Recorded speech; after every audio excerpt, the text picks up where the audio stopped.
ओसाड माळ रानावर स्ट्रॉबेरीची बाग फुलवण्यात आली आहे। रायगडच्या रोह्यातील शेतकऱ्यांनी कमाल करून दाखवले।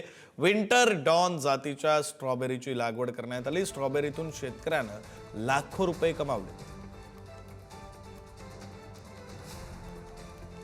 मी आता रायगडच्या रोहा घोसाळगड ह्याच्या कुशीत बसलेलं हे फुगारेवाडी गाव आहे आणि या ठिकाणी आपले विनोद पाटील एक शेतकरी आहेत, त्यांनी 3 ते 4 गुंठ्यामध्ये स्ट्रॉबेरीची लागवड केलेली. त्या स्ट्रॉबेरीची लागवड म्हणजे महाबळेश्वर स्ट्रॉबेरी म्हटलं की महाबळेश्वर आठवतो, परंतु आमच्या शेतकरी बांधवांनी एक नवीन संकल्पना मांडली आणि मुलांनाही त्याचं आवाहन केलं की शेतकरी बांधवांनी ते आवाहन केलेलं आहे की या जो शेती व्यवसायासोबत आपण आंब्याचे उत्पन्न घेतो किंवा शेती करतो, परंतु आपल्याकडे पर्जन्यमान जास्त असल्या कारणाने कधी कधी शेतीचं उत्पन्न कमी होतं की आंब्याचं उत्पन्न. आपण पाहिलं तर ही संपूर्ण जी शेती आहे ती या ठिकाणी स्ट्रॉबेरीने भरलेली आहे आणि या ठिकाणी या 3 गुंठ्यामध्ये यांनी स्ट्रॉबेरी लावलेली आहे. या ठिकाणी एक दिवसाआड करून ह्या स्ट्रॉबेरीचा तोडा केला जातो आणि ही संपूर्ण स्ट्रॉबेरी आता ही मार्केटला देण्यासारखी झालेली आहे. आपण स्ट्रॉबेरीची एक नवीन कल्पना मांडली आणि आपल्या रोजगार त्या वाढीसाठी नवीन एक संकल्पना मांडून कशी संकल्पना आणि काय आहे? मी जेव्हा भात शेती मध्ये होणारे प्रॉब्लेम्स याच्यावर विचार करत होतो, त्यावेळेस आम्ही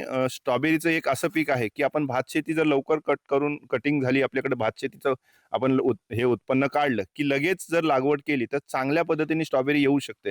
ह्या संकल्पनेतनं आम्ही प्रयोग केला आणि गेली 2-3 वर्ष मी माल रानावर हे करत होतो. आता मी भात शेतीच्या प्लॉटमध्ये ह्याचा प्रयोग केला आणि मला ह्या वर्षी त्याचे चांगले रिझल्ट आलेले आहेत. एकदम चांगल्या पद्धतीने स्ट्रॉबेरी आपल्याकडे होते.